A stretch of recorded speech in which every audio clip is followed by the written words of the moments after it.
master of the lake.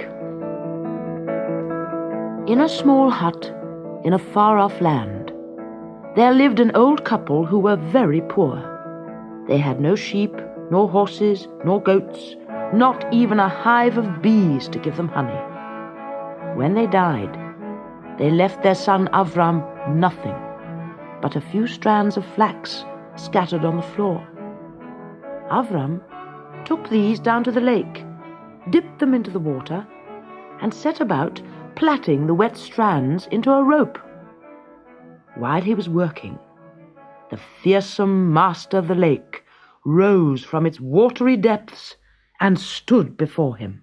Though he was very frightened, Avram tried not to show it. "What are you doing here?" the green-bearded giant cried. "I'm plaiting a rope. When it's ready, I'm going to hang your lake from the clouds." This strange, brave reply struck fear into the master. "No, no, boy," he cried.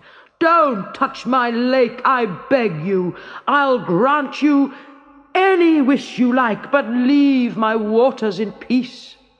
Avram thought hard. What should he ask of the giant? The lake was famous locally for the beautiful wild horses that watered there, so he made up his mind. "Give me your finest horse, and I'll not touch your lake." "Oh, no, those horses are my fame and my strength," cried the master. "I can't grant that wish." "As you please," replied Avram. "Then I shall have to hang your lake." The master of the lake was silent.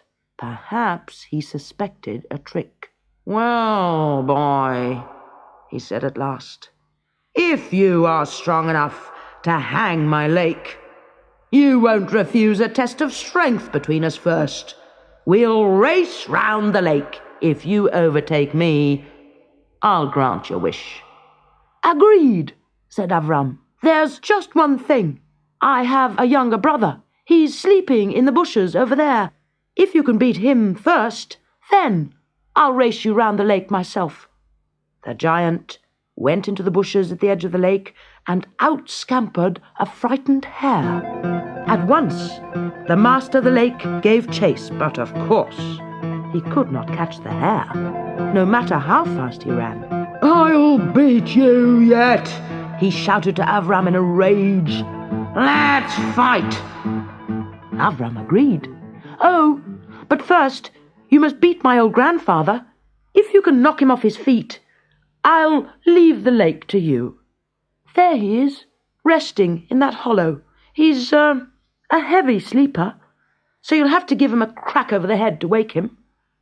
Off went the master to the hollow where a big brown bear was dozing. He gave the bear a crack over the head with a big stick, which did not please the bear. Leaping up, it seized the master of the lake in its strong arms and threw him crashing to the ground.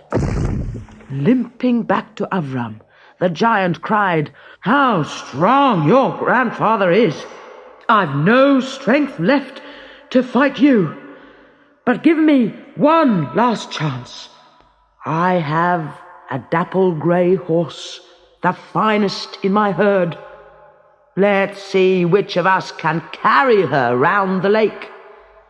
"You try first," said Avram.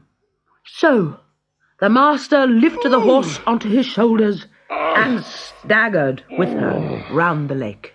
With a triumphant shout, "Hey!" he set her down in front of Avram. "Now it's your turn." Avram put aside his rope and went up to the horse. "You lifted the mare on your shoulders. Now watch me carry her between my knees." And he mounted, dug his heels into her flanks, and rode round the lake at a gallop. The giant saw he was beaten. Patting the dapple-grey mare one last time, he gave her to Avram. What a fine horse she was, with a thick forelock, powerful legs, sharp ears, and a broad, deep chest. Avram mounted this handsome mare and galloped home.